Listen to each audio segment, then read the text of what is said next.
Hello friends, मैं हूं प्रजापति कुमार और आज हम पढ़ेंगे लोधी वंश के बारे में। लोधी वंश का शासनकाल 1451 ईस्वी से लेकर के 1526 ईस्वी तक है।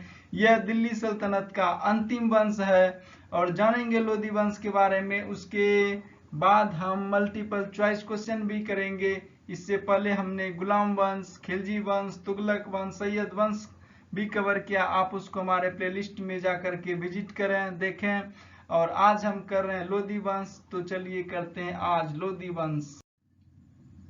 लोधी वंश की स्थापना दिल्ली की गद्दी पर अधिकार करने वाले बहलोल लोधी ने 1451 ईस्वी में किया था। तो हम बोल सकते हैं कि बहलोल लोधी जो था वह लोधी वंश का फाउंडर था। लोधी वंश का पहला शासक था बहलोल लोधी। और जानते हैं यह वंश 1526 ईस्वी तक सत्ता में रहा और सफलतापूर्वक शासन करता रहा। बहलोल लोधी सर हिंद का इक़्तिदार था जिसने शीघ्र ही सारे पंजाब पर अपना अधिकार जमा लिया था। तो वह सुल्तान बनने से पहले सर हिंद का इक़्तिदार था और शीघ्र ही सारे पंजाब पर अपना अधिकार जमा लिया था। बहलोल लोधी की फौज ने कुछ ही समय में समस्त दिल्ली पर अपना अधिकार कर लिया और वहां के सैयद वंश का अंत कर दिया। और सैयद वंश का अंत करने के बाद इन्होंने लोधी वंश की स्थापना किया। नेक्स्ट, बहलोल खान लोधी 1451 ईस्वी से लेकर के 1489 ईस्वी तक इसका शासन काल है। बहलोल खान लोधी दिल्ली के लोधी वंश का प्रथम सुल्तान बना। तो प्रथम सुल्तान बना बहलोल खान लोधी। जब पिछले सैयद वंश के अंतिम शासक का पदच्युत हुआ तो उसके बाद इन्होंने अपना सत्ता हथिया लिया। तो बहलोल एक अफगान व्यापारियों के परिवार में पैदा हुआ था। तो हम बोल सकते हैं कि अफगान शासक था यह। तो और यह दिल्ली सल्तनत का पहला अफगान शासक था जो कि दिल्ली की गद्दी पर बैठा। बाद में यह एक प्रसिद्ध योद्धा होकर पंजाब का राज्यपाल बना। तो इसने दिल्ली सल्तनत में अप्रैल 19 1451 को अपना पद ग्रहण किया। तो बोल सकते हैं कि यह दिल्ली सल्तनत का पहला अफगान शासक था। इससे पहले जितने शासक हुए थे वो सारे तुर्की वाले शासक थे। बहलोल खान ने विद्रोहियों को शांत करने हेतु बहुत प्रयास किए। अपने राज्य की सीमाओं को ग्वालियर, जौनपुर, ऊपरी उत्तर प्रदेश तक फैलाया। सन 1486 में अपने पुत्र बरबक शाह को जौनपुर का राज्यपाल नियुक्त किया और उससे कुछ समय बाद उत्तराधिकार की समस्या खड़ी हुई जो इसके दूसरे पुत्र सिकंदर लोधी ने दावा कर रखी थी। सिकंदर को उत्तराधिकारी स्वयं बहलूल ने ही बनाया था। बाद में बहलूल की मृत्यु के उपरांत सुल्तान बना कौन? सिकंदर लोधी। तो बहलोल लोधी की मृत्यु के बाद लोधी वंश का शासक बनता है सिकंदर लोधी। तो जानते हैं नेक्स्ट, सिकंदर लोधी का शासनकाल 1489 ईस्वी से 1517 ईस्वी तक रहता है। सिकंदर लोधी जो है यह बहलोल लोधी का पुत्र एवं उत्तराधिकारी होता है। इसका मूल नाम निजाम खां था और इसने 17 जुलाई 1489 को सुल्तान सिकंदर शाह की उपाधि से दिल्ली के सिंहासन पर बैठा। वह स्वर्णकार हिंदू मां की संतान था। तो इसकी मां जो थी वो हिंदू थी। धार्मिक दृष्टि से सिकंदर लोधी असहिष्णु था, मतलब वह धार्मिक दृष्टि से कट्टर व्यक्ति था। वह विद्या का पोषक एवं प्रेमी था। गले की बीमारी के कारण 21 नवंबर 1517 को उसकी मृत्यु हो जाती है, लेकिन अभी और जानेंगे इसके बारे में। सुधार कार्य में इन्होंने सिकंदर शाह ने भूमि के लिए प्रमाणिक पैमाना गज ए सिकंदरी का प्रचलन करवाया जो 30 इंच का था और ये गज ए सिकंदरी का पैमाना का प्रचलन करवाया। उसने अनाज पर से चुंगी हटा दिया। चुंगी एक प्रकार का कर था, टैक्स जिसे बोलते हैं, उसे हटा दिया। अन्य व्यापारिक कर हटा दिए जिससे अनाज, कपड़ा एवं आवश्यकता की अन्य वस्तुएं क्या हो गई? सस्ती हो गई। सिकंदर लोधी ने खाद्यान्नों पर से जकात कर हटा दिया तथा भूमि में गड़े हुए खजाने में से कोई हिस्सा नहीं लिया। इस तरह से इन्होंने कुछ सुधार कार्य भी किए। अपने व्यक्तित्व की सुंदरता बनाए रखने के लिए वह दाढ़ी नहीं रखता था। तो ये पहला सुल्तान था जो कि दाढ़ी नहीं रखता था। सिकंदर लोधी ने अफगान सरदारों से समानता की नीति का परित्याग करके श्रेष्ठता की नीति का अनुसरण किया। सिकंदर लोदी सल्तनत काल का एकमात्र सुल्तान हुआ जिसमें खुम्स में से कोई हिस्सा नहीं लिया। उसने निर्धनों के लिए मुफ्त भोजन की व्यवस्था करवाई। उसने आंतरिक व्यापार कर को समाप्त कर दिया और गुप्तचर विभाग का पुनर्गठन किया। तो सिकंदर लोदी ने गुप्तचर विभाग का गठन किया। उन्होंने निर्धनों के लिए मुफ्त भोजन की व्यवस्था करवाई। तो इन्होंने कुछ अच्छे काम भी किए। नेक्स्ट, असहिष्णु व्यक्ति का मतलब है कि वह कट्टरवादी था, धार्मिक कट्टरवादी। धार्मिक दृष्टि से सिकंदर लोदी असहिष्णु था। उसने हिंदू मंदिरों को तोड़कर वहां पर मस्जिद का निर्माण करवाया। तो इसने मंदिर को तोड़ा, मस्जिद को निर्माण करवाया। एक इतिहासकार के अनुसार सिकंदर ने नगरकोट के ज्वालामुखी मंदिर की मूर्ति को तोड़कर उसके टुकड़ों को कसाईयों को मांस तोलने के लिए दे दिया। तो ये कितने बड़े धार्मिक कट्टर व्यक्ति थे, आप देख सकते हैं। सिकंदर लोदी ने हिंदुओं पर जजिया कर पुनः लगा दिया। नेक्स्ट, उसने एक ब्राह्मण को इसलिए फांसी दे दी क्योंकि उसका कहना था कि हिंदू और मुस्लिम समान रूप से पवित्र हैं। तो इसलिए उसको उन्होंने फांसी दे दिया। मुसलमानों को तजिया निकालने एवं मुसलमान स्त्रियों को पीरों एवं संतों के मजार पर जाने पर प्रतिबंध लगा दिया। तो इस तरह से उन्होंने मुसलमानों पर भी प्रतिबंध लगाए कि ताजिया नहीं निकाल सकते, मुसलमान स्त्री जो है पीरों एवं संतों के मजार पर नहीं जा सकते। इस तरह से सुल्तान ने प्रतिबंध लगाया। क्रोध में उसने सरकी शासकों द्वारा जौनपुर में बनवाई गई एक मस्जिद तोड़ने का आदेश दिया। तो ये मस्जिद तोड़ने का भी इन्होंने आदेश दे दिया। यद्यपि उलेमाओं की सलाह पर आदेश वापस ले लिया गया। तो देखते हैं नेक्स्ट, विद्वानों का संरक्षणदाता। सिकंदर लोदी जो था, यह विद्वानों का बहुत बड़ा संरक्षणदाता था। सिकंदर शाह लोदी विद्या का पोषक था।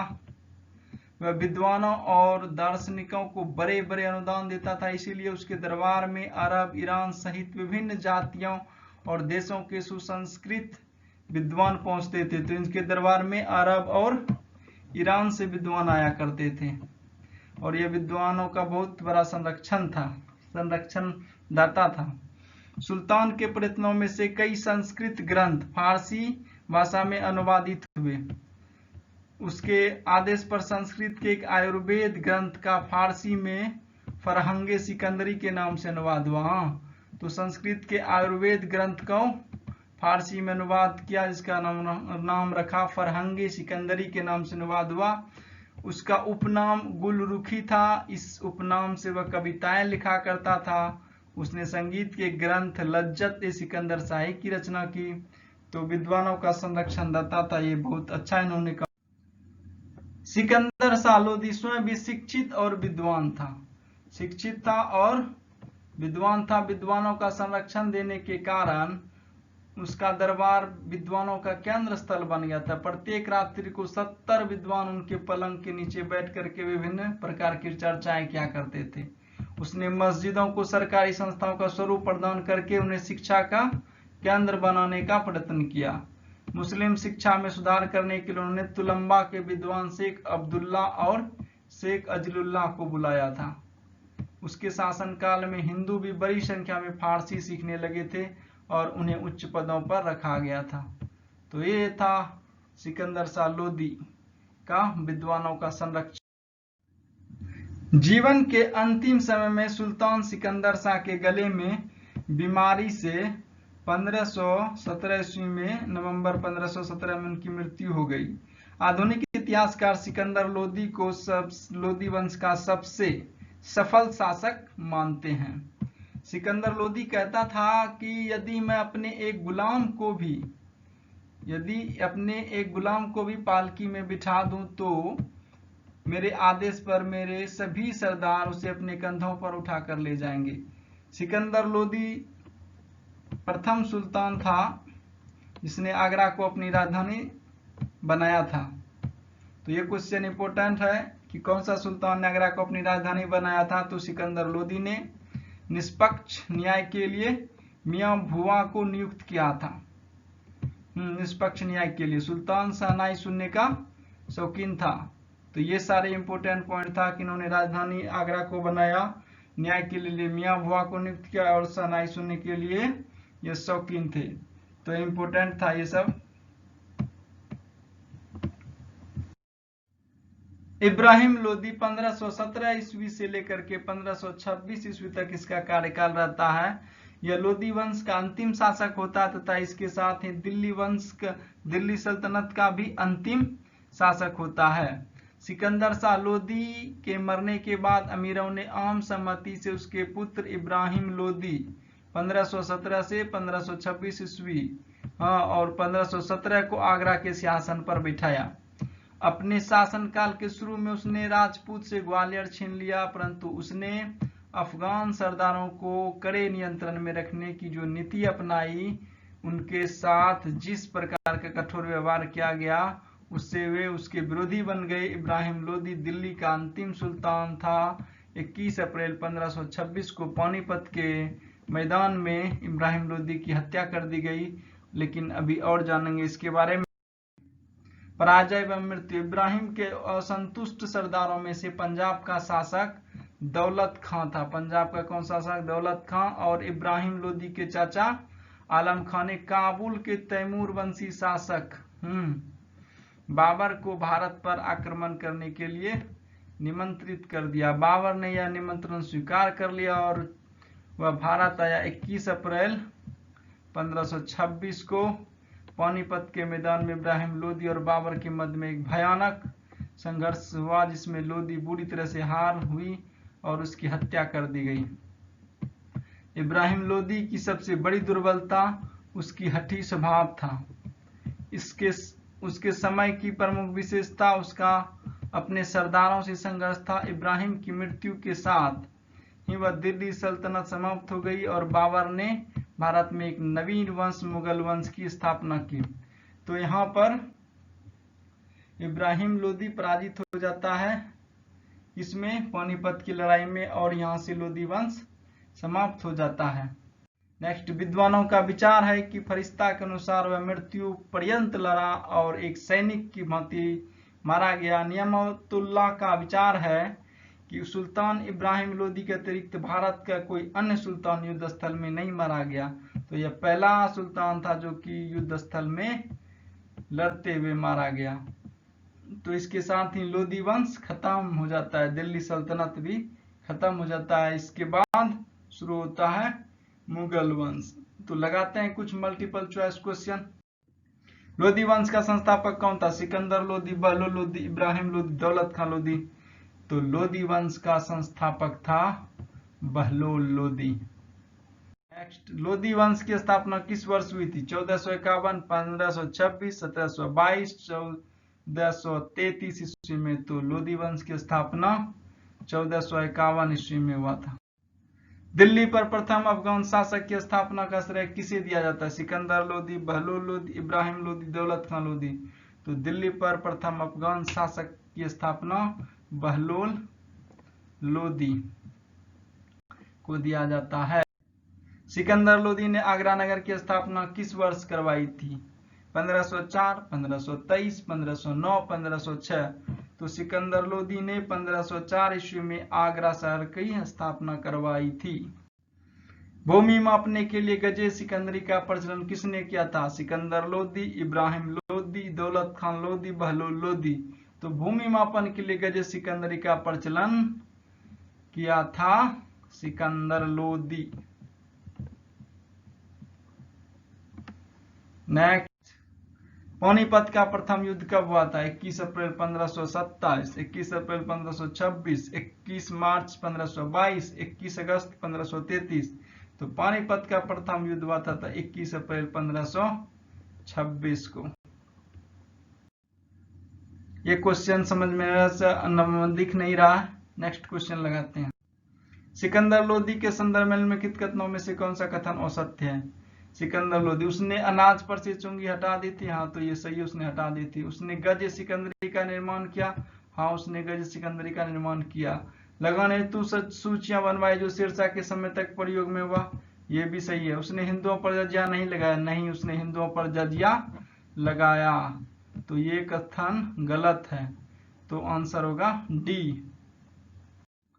1526 में दिल्ली के सुल्तान इब्राहिम लोदी एवं बाबर के बीच हुए पानीपत के युद्ध के बाद बाबर ने कौन कौन से क्षेत्र पर अपना कब्जा जमाया?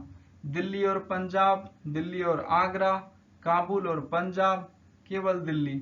तो यहाँ पर होगा दिल्ली और आगरा। पानीपत का प्रथम युद्ध जीत लिया, उसके बाद दिल्ली और आगरा को अपने कब्जे में ले लिया। नेक्स्ट, बहलोल लोदी को खाना खान की उपाधि किसने दी? जसरत गोखर, मोहम्मद शाह, खिज्र खान, मुबारक शाह। तो मोहम्मद शाह जो था इसने बहलोल लोदी को खाना खान की उपाधि दिया था। संत कबीर दास इनमें से किसके समकालीन थे? 10 नहीं होगा, इसमें दास होगा। इनमें से किसके समकालीन थे? बहलोल लोदी, सिकंदर लोदी, इब्राहिम लोदी, इनमें से कोई नहीं।